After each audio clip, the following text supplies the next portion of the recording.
Hello and welcome to Zulutrade.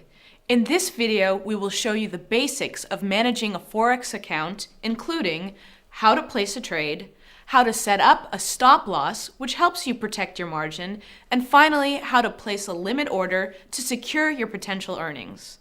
So, you've decided to invest in Forex, you chose a broker and opened an account with them, possibly through Zulutrade. But how do you actually open up a position? To see this in action, we are going to use the Zulutrade platform, which can be accessed by selecting the Trade tab at the My Account page. On this table, there are three columns: Currency, Sell, and Buy. The Currency column lists all the current pairs supported by the system. From here, you can select the pair that you are interested in trading. A couple of terms before we move on. When dealing with currency pairs in Forex trade, the first currency is often referred to as the base currency, and the second currency is often referred to as the quote currency. After you have selected a currency pair, you will determine if you want to sell or buy the base currency using the quote currency. You buy a pair if you believe that the base currency will appreciate or go up relative to the quote currency, and you sell a pair if you think the base currency will depreciate or go down relative to the quote currency. Now, as you will notice by looking at the buy and sell columns of the chart, currencies typically have two prices. Under the sell column, we find what is called the bid price. This is the amount at which the market will buy 1 unit of the base currency using the quote currency. Under the buy column, we find what is called the ask price. This is the amount at which the market will sell 1 unit of the base currency using the quote currency.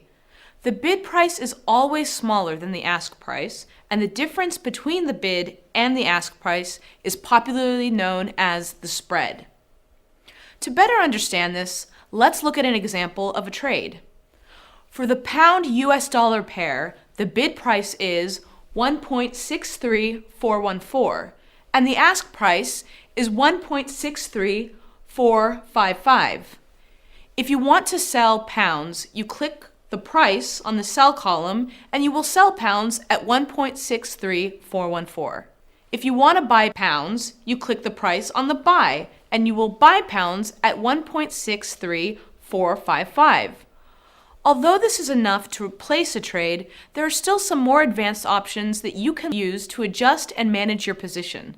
Let's take a look at them. A market order buys or sells the currency pair immediately at the current rate determined by the market, and it therefore cannot be changed.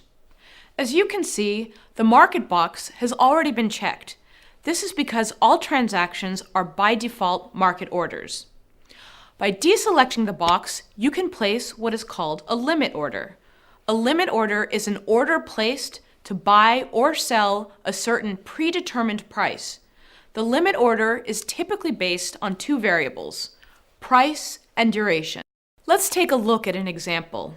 Let's say that the euro-US dollar pair is currently being sold for 1.2050 euros to the dollar. But you only want to buy euros if the price reaches 1.2070. You can either sit in front of your monitor and wait for it to hit 1.2070, at which point you would execute a market order, or you can set a buy limit order at 1.2070. If the price goes up to 1.2070, the platform will automatically execute a buy order at that exact price. In this field, traders can determine the size of the order in lots. By default, all orders are set at 1 lot. A stop loss order tells the system to close a position when it reaches a certain price.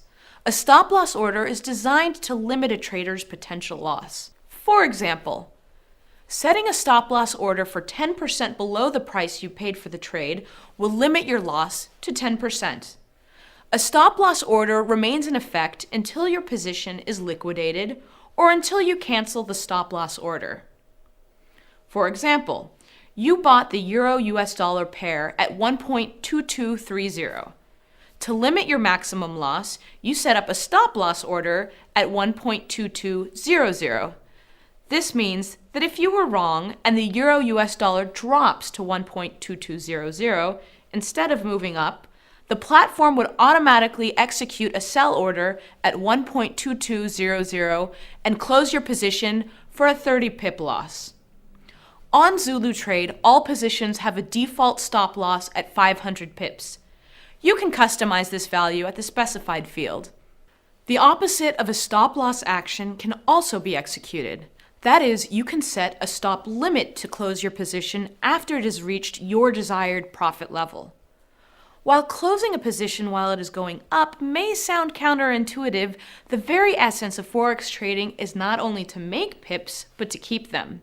So terminating a trade after it has reached a desired level may protect you from losing your gains in case the market takes a sharp turn. Let's assume that, as in the previous example, you bought a Euro-US dollar pair at 1.2230. If you think that a reasonable gain from this trade is 40 pips, you can set a limit at 1.2270.